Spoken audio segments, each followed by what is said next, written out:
What is up, guys? Welcome back to Will of DDT. My name is Anonymous, and today we are bringing you another OP8 deck profile. Today we are going to be going over my Kalgara deck. This deck is so much fun, man. As a long-time yellow hater, this is the first yellow deck that has actually appealed to me. It's just so much fun to play. It's so brainless, but not in like the normal yellow way where you're generating advantage off of just casino triggers and that sort of nonsense that just feels unfair. This is brainless in the sense that you're playing like OP1, OP2 One Piece. Like you're just straight up just playing big bodies and swinging, and that's it. Like you don't need anything else. You're just doing that, but doing it really efficiently. No removal, no fancy effects, just, generate 5k, 6k, 7k, 8k units in the span of like 2 turns and then just swing like crazy. And you're taking your life while doing it, so you have a ton of counter to defend yourself. It's really fun. It just feels so satisfying and like simple and effective. I really enjoy playing this deck. One thing I will say is that it's got its bad matchups. Sure, green with Electric Luna specifically is probably going to be tough, and black with its removal is going to be tough, but this feels really good into Dofi, feels really good into Pudding, feels really good into... I'm forgetting some other stuff, but like there's plenty of stuff in the meta that this thing can absolutely stomp. And even against the more removal decks, you're pumping out units so quickly that it's really tough for their removal to keep up sometimes. And let's say just see a perfect curve. So yeah, I really like this deck, guys. I hope you do too. Let's jump right into it.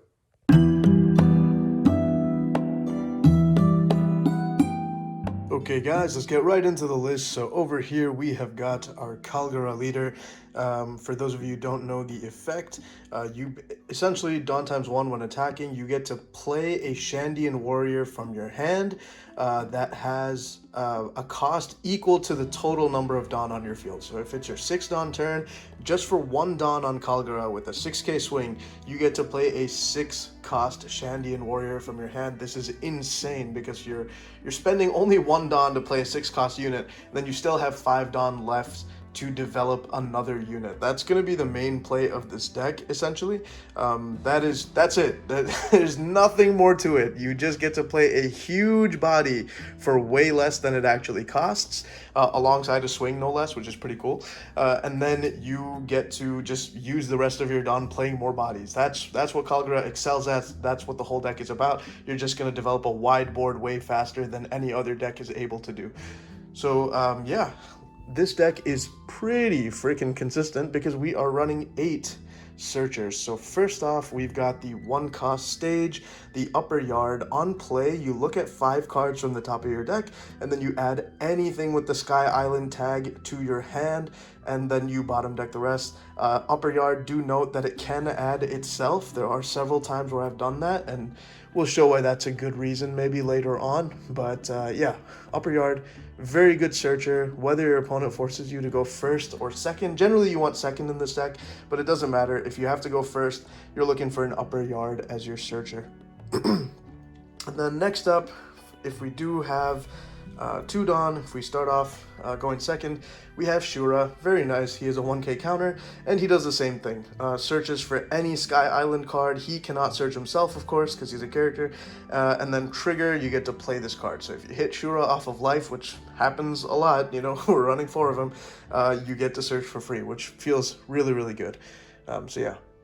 Upper yard and Shura, we've got 8 searchers. Again, this deck is just mad consistent. Technically, we've got 16 searchers in this deck, and I'll show you where those are at pretty soon.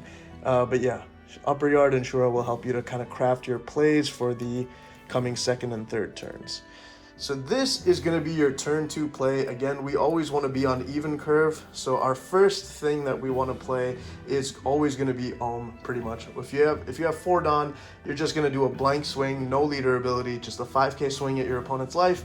Whether they counter, whether they take, doesn't matter. And then you are going to drop Ohm. Basically, Ohm, for those of you who don't know, on play, you get to look at the top 5 cards of your deck. And after that, you get to add a Holly from those top 5 cards and play the Holly for free. So 4 Dawn for 7 Dawn worth of units. That is really sick. If you already have the Holly in hand, of course, you get to just, even if you don't find it in Ohm search, you get to just play the Holly from hand afterwards. So really, really good. Just insane. Again, just leans very much into what this deck is already trying to do, which is just go super wide. And Ohm, of course, if you are at 2 life or less, is going to get a 1k buff. So instead of being a 4 cost 5k, after you're at 2 life or less, he's going to be a 4 cost 6k. So you want to take those first few attacks from your opponent. This deck lives on low life, and it just establishes such a wide board that it doesn't care. You get to clear your opponent's board if you need to. You get to gun at their life if you need to. You're fine being at 2 life or less. So yeah, Ohm Holy, very good combo. Try to take that life early so that Ohm's buff is live. And then we have the 5 cost Wiper. This is going to be one of your power plays off of your leader ability. With 1 Dawn on Kalgara, you get to swing 6k at your opponent. And then you get to play Wiper if you're on your odd curve. If your opponent forced you to go first, you'll have 5 Dawn on your 3rd turn. So then you can play a 5 cost Shandian Warrior. Wiper is going to be your 5 cost target for that. So on 3rd turn, if your opponent, again, made you go first, you get to play Wiper, and if you had Upper Yard in your first search, Wiper is also another searcher. It gets to place 1 stage, that's a cost 1 stage at the bottom of the owner's deck, and then look at the top 5 cards of your deck and add either an Upper Yard or a Shandian Warrior to your hand from those top 5. So it's a little more specific of a search. It doesn't search for everything Sky Island, but between Shandian Warriors and Upper Yard, we have 20 different copies of cards that this guy can search. So still a very, very effective search. You will almost, like 99% of the time you're going to hit off of that. So yeah, again, very good. Just gets to, get even more value out of your Upper Yard. And he's a 5 cost 7k unit you can play off of leader ability. Very, very nice. And then next up, we got the big boy himself. It's really funny seeing a deck just that's structured around a vanilla. This is the main card of the deck. 6 cost, 8k, no effect. We've got our vanilla Kalgara here. This is what you want to play on your, 3rd turn. Again, you want to be on 6 Dawn. You attach 1 to leader ability. You swing 6k at your opponent's life, and then you will play a Kalgara off of that leader ability. A 6 cost 8k beater, which is just insane. Of course, I don't think I read that full leader ability. You do have to take a life. Every time you play a Shandian Warrior off of this leader ability, you take 1 of your life. So you'll take a life from Kalgara, from playing Kalgara or Wiper, but that's again completely fine. We want to be on low life so that Ohm gets his buff, so that we can even heal using this next guy over here. We run 4 copies of Noland. So on play, if your leader is a Shandian Warrior, and if you've got a Kalgara on the board, you get to heal 1 life from the top card of your deck. So that is really nice. If you get a Kalgara on board and it stays on board, and then you have a Noland in hand, just keep the Noland handy. It is always going to be nice to be able to just heal yourself if you're at 1 life or 0 life, and if you need to just get back up so that your opponent can't lethal you next turn. Nolan's going to be really helpful. So pretty common combo is to swing 6k with leader on your 3rd turn, play the Kalgara off of leader ability, take a life, and then play Noland with your remaining 5 Dawn to heal a life. But that's actually not the best play. The best play is to go into a 5 cost rush ace. Again, if your opponent swung at you twice by that point, which they should have, you'll have taken 2 life, and you'll have taken 1 of your own life off of your leader ability. So already you'll be down to only 2 life remaining.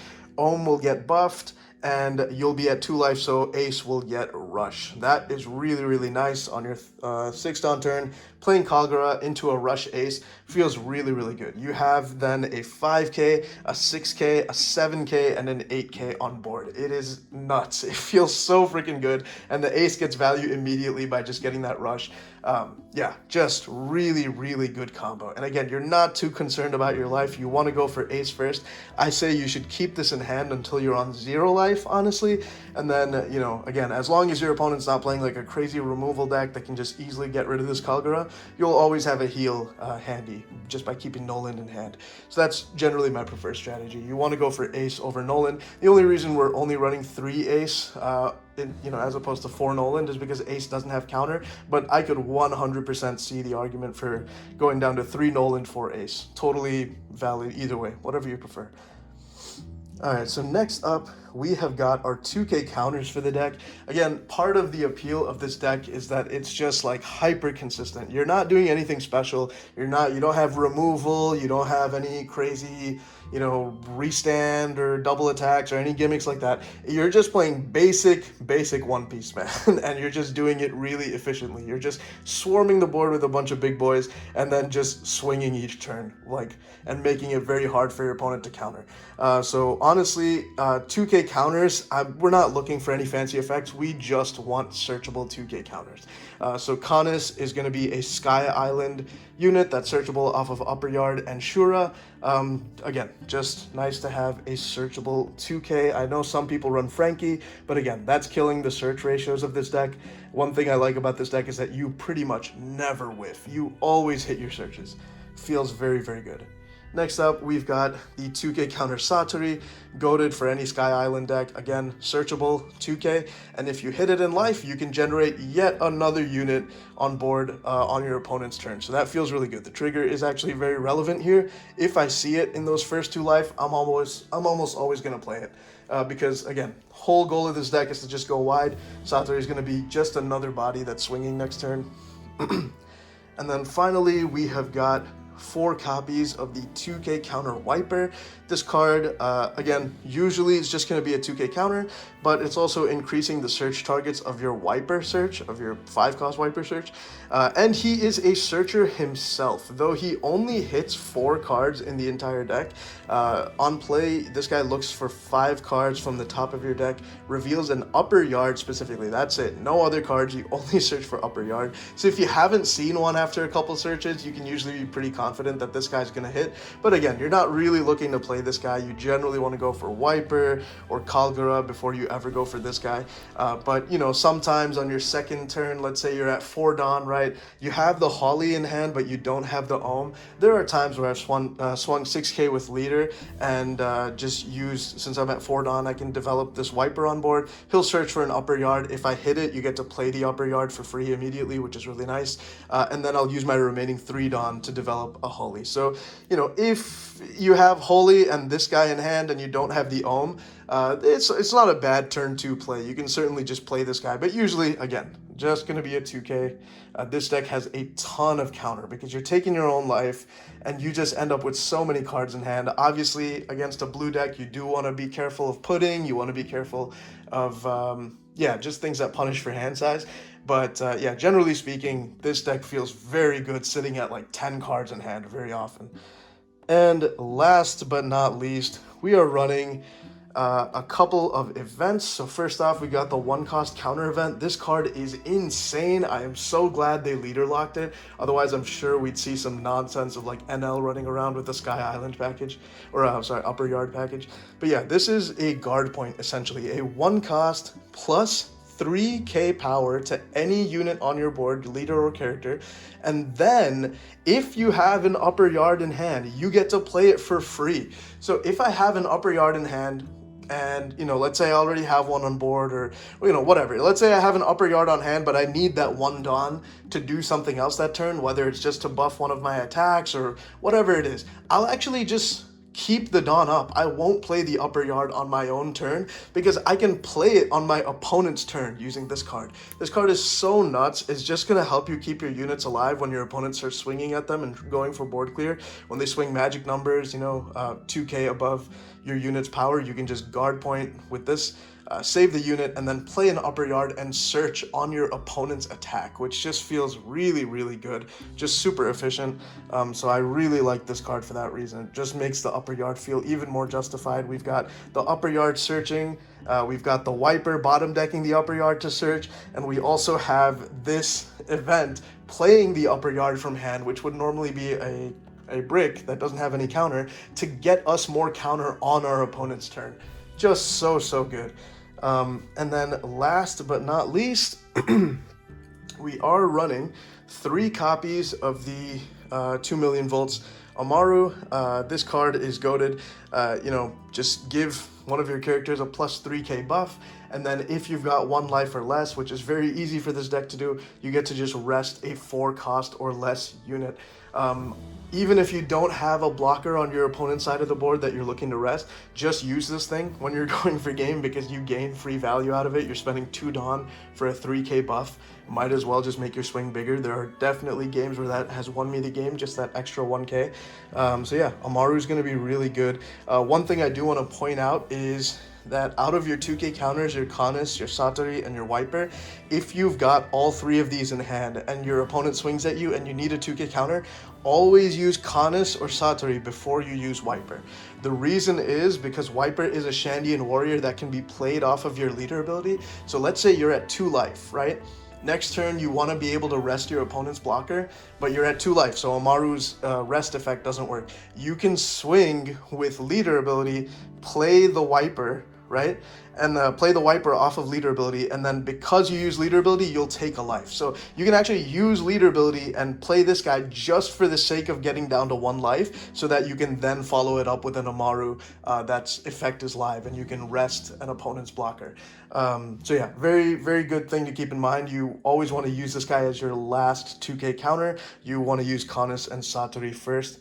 I'm trying to think other things that you should know for this deck. Oh yeah, Wiper, do keep in mind that he bottom decks any 1-cost stage, not just upper yard. So if you're playing against a Reiju or, I don't know, a Blackbeard, I guess, in next set, or any deck that uses a 1-cost stage that it's generating advantage off of, you should use Wiper to bottom deck your opponent's stage. That is like just really cheeky that this deck can do that for no reason.